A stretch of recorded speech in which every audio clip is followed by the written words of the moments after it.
आइए आज के इस विश्लेषण में सीधे विषय पर आते हैं। जरा एक ऐसे देवता की कल्पना कीजिए जिनका नाम सुनते ही तीनों लोकों में एकदम सन्नाटा छा जाता है।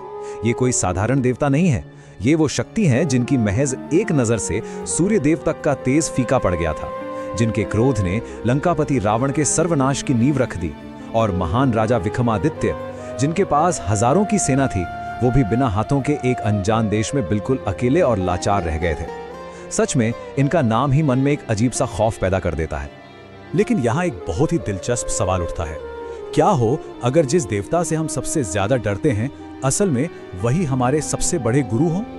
हम अक्सर उन्हें सजा देने वाले या जीवन में अंधेरा लाने वाले के रूप में देखते हैं, लेकिन अगर थोड़ा गहराई में जाएं तो कहानी बिल्कुल अलग है। वो कर्म के बेहद दयालु और निष्पक्ष शिक्षक हैं। उनका मकसद इंसान को तोड़ना नहीं है, बल्कि जीवन की मुश्किलों की भट्टी में तपाकर इंसान के चरित्र को मजबूत बनाना है। और ये कोई मनगढ़ंत बात नहीं है। स्कंद पुराण, ब्रह्मांड पुराण, विष्णु पुराण और ब्रह्मवैवर्त पुराण जैसे हमारे प्राचीन ग्रंथों में इसका पूरा विवरण मिलता है। इन ग्रंथों के अनुसार ये सूर्यदेव और छाया के पुत्र हैं। नवग्रहों में 7वें ग्रह यानी सैटर्न के स्वामी हैं। नीलिमा और दमिनी इनकी पत्नियां हैं, और इनके हाथों में न्याय की शक्तिशाली तलवार और मारक धनुष होता है। अब जरा इनके नाम शनिश्चर को ही ले लीजिए। इसका सीधा सा मतलब है वो जो धीरे धीरे चलता है।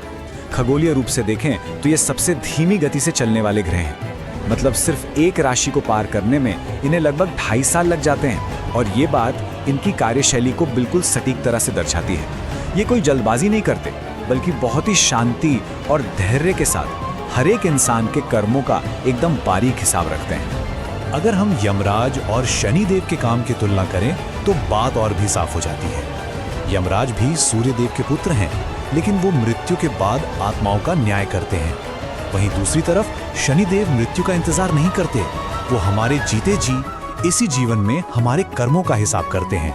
अच्छे कर्म करने वालों को इनाम और गलत करने वालों की कठोर परीक्षा, सब कुछ इसी जन्म में एकदम रियल टाइम में। तो सवाल ये है कि इतने बड़े और सख्त न्यायाधीश का जन्म आखिर हुआ कैसे? ये कहानी बड़ी रोचक है। सूर्यदेव का प्रकाश इतना तेज था कि उनकी पत्नी संज्ञा उसे सह नहीं पा रही थी, इसलिए वो अपनी एक परछाई यानी छाया को पीछे छोड़कर खुद तपस्या में चली गई। जब छाया गर्भवती थी तब उन्होंने भयंकर चिलचिलाती धूप में बिना कुछ खाए पिए भगवान शिव की घोर तपस्या की। बस उसी कठोर तपस्या के प्रभाव से उनके पुत्र शनि का जन्म हुआ, जिनका रंग एकदम गहरा काला था। और इसी जन्म ने आगे की पूरी कहानी तय कर दी।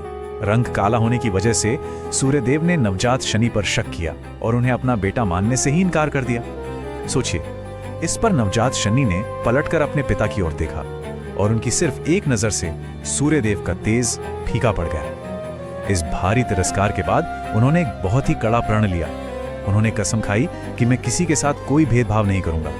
राजा हो या रंक, देवता हो या दानव, न्याय सिर्फ और सिर्फ कर्म के आधार पर ही होगा। अच्छा, एक और बड़ा रहस्य है जो सोचने पर मजबूर कर देता है। महाकाव्यों के सबसे खौफनाक देवता की मूर्तियां हमेशा अपनी नजरें नीचे क्यों किए रहती हैं? इसका जवाब उनकी पत्नी दमिनी से जुड़ी एक घटना में मिलता है। एक बार दमिनी संतान प्राप्ति की इच्छा लेकर उनके पास आई, लेकिन उस वक्त शनिदेव भगवान शिव की घोर समाधि में इतने लीन थे कि उन्हें बाहरी दुनिया का कोई होश ही नहीं था। जब समाधि की वजह से उन्होंने दमिनी की बात नहीं सुनी, तो दमिनी ने भयंकर क्रोध में आकर उन्हें श्राप दे दिया। श्राप ये था कि शनि की दृष्टि जिस पर भी पड़ेगी वो तुरंत भारी संकट में घिर जाएगा। लेकिन यहाँ ध्यान देने वाली बात यह है कि इस भयंकर श्राप के बाद शनिदेव ने हमेशा के लिए अपनी नजरें नीचे झुका लीं। ये कोई मजबूरी नहीं थी, बल्कि उनकी अपार करुणा थी। वो नहीं चाहते थे कि उनकी भारी दृष्टि की वजह से उनके अपने ही निर्दोष भक्तों को कोई नुकसान पहुंचे। अगर हम इनके स्वरूप से जुड़े प्रतीकों को डिकोड करें तो बहुत कुछ समझ आता है। उनका काला रंग कोई नेगेटिविटी नहीं है, बल्कि ये गहरे ज्ञान और उस अंधेरी रात का प्रतीक है जो ठीक नई सुबह के पहले आती है। उनका वाहन काला कौवा उनकी पैनी नजर को दर्शाता है, मतलब उनसे कोई कर्म छिप नहीं सकता। उनका प्रिय धातु लोहा ये दिखाता है कि वो हमेशा कड़ी मेहनत करने वाले मजदूरों और किसानों के पक्ष में खड़े रहते हैं। और नीलम रत्न उनकी उसी प्रचंड और शक्तिशाली ऊर्जा का स्रोत है। चलिए अब इस विश्लेषण के अगले अहम हिस्से पे आते हैं, अहंकार का पतन। और इसके लिए लंका के सम्राट रावण से बेहतर उदाहरण क्या हो सकता है? तो हुआ ये कि रावण का अहंकार 7वें आसमान पर था। उसने अपने बेटे मेघनाद को अमर बनाने के लिए जबरदस्ती सभी 9 ग्रहों को बंदी बना लिया। वो चाहता था कि ग्रह उसके इशारों पर नाचें। बस यहीं से रावण की उल्टी गिनती शुरू हुई। देवर्षि नारद ने बड़ी चतुराई से रावण के अहंकार को भड़का दिया और कहा कि अरे, ग्रहों को पीठ के बल लिटाना क्या बड़ी बात है। असली ताकत तो तब है जब तुम उन्हें छाती के बल उल्टा लिटाकर उन पर पैर रखो। रावण अहंकार में अंधा था, उसने ऐसा ही किया। लेकिन जैसे ही ग्रहों को पलटा गया, शनिदेव की सीधी नजर रावण के चेहरे पर पड़ गई। बस सर्वनाश तय था। हालांकि रावण ने गुस्से में शनिदेव को एक अंधेरी कोठरी में कैद कर दिया, लेकिन जो होना था वो हो चुका था। अब देखते हैं कि दूसरी तरफ सच्ची भक्ति का क्या फल मिलता है। महाबली हनुमान जी के साथ उनकी वो अद्भुत भेंट इसका सबसे बड़ा प्रमाण है। जब हनुमान जी माता सीता की खोज में लंका पहुंचे तो लौटते वक्त उन्होंने एक अंधेरी कोठरी से किसी की पुकार सुनी। अपनी विशाल पूंछ के एक ही वार से उन्होंने उस कैद खाने को तोड़ दिया और शनिदेव को रावण की कैद से आजाद कर दिया। लेकिन यहाँ एक बहुत ही अजीब स्थिति बन गई। हनुमान जी ने उनकी जान बचाई थी, लेकिन शनिदेव अपने ब्रह्मांडीय न्याय के नियमों से बंधे थे। उन्हें बिना किसी पक्षपात के हनुमान जी पर भी 7.5 शुरू करनी थी। इसलिए अपना कर्तव्य निभाते हुए शनिदेव को 7.5 के प्रभाव के लिए हनुमान जी के सिर पर बैठना पड़ा। ये नजारा वाकई हैरान करने वाला था। एक तरफ हनुमान जी अपनी पूरी ताकत से बड़े बड़े पेड़ और चट्टानें उठाकर राक्षसों से भयंकर युद्ध कर रहे थे। हनुमान जी के वज्र जैसे शरीर पर तो इन झटकों का कोई असर नहीं हो रहा था, लेकिन उनके सिर पर बैठे शनिदेव का बुरा हाल था। लगातार लगने वाले उन जोरदार झटकों से उन्हें इतनी असहनीय पीड़ा हुई कि अंत में दर्द से तड़पते हुए उन्हें ही हनुमान जी से प्रार्थना करनी पड़ी कि प्रभु, मुझे छोड़ दीजिए। लेकिन इस पूरी घटना का अंत बहुत ही सुखद रहा। हनुमान जी ने प्रसन्न होकर शनिदेव से सिर्फ एक ही वरदान मांगा कि जो भी भक्त शनिवार के दिन हनुमान जी को याद करेगा, उससे शनिदेव कभी कोई कष्ट नहीं देंगे। शनिदेव ने मुस्कुराते हुए खुशी खुशी ये वरदान दे दिया।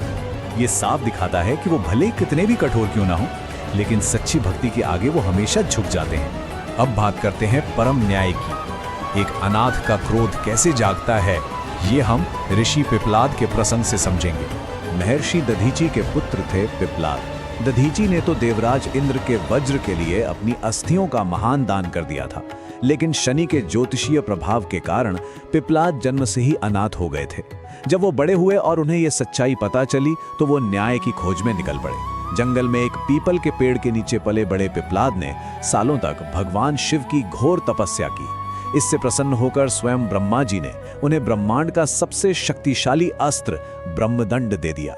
और फिर क्या था, अपने माता पिता को खोने का बदला लेने के लिए पिपलाद ने उसी अस्त्र से शनि देव पर एक भयंकर प्रहार कर दिया। वो वार इतना प्रचंड था कि तीनों लोकों में हाहाकार मच गया। शनिदेव बुरी तरह घायल हो गए और यहीं पर सृष्टि के संतुलन की अहमियत समझ आती है। खुद ब्रह्मा जी को तुरंत बीज बचाव करने के लिए आना पड़ा, क्योंकि अगर पिपलाद के उस क्रोध में शनिदेव नष्ट हो जाते तो पूरे ब्रह्मांड में ग्रहों की चाल और कर्मों के न्याय की पूरी व्यवस्था ही ढह जाती, सब कुछ तबाह हो जाता।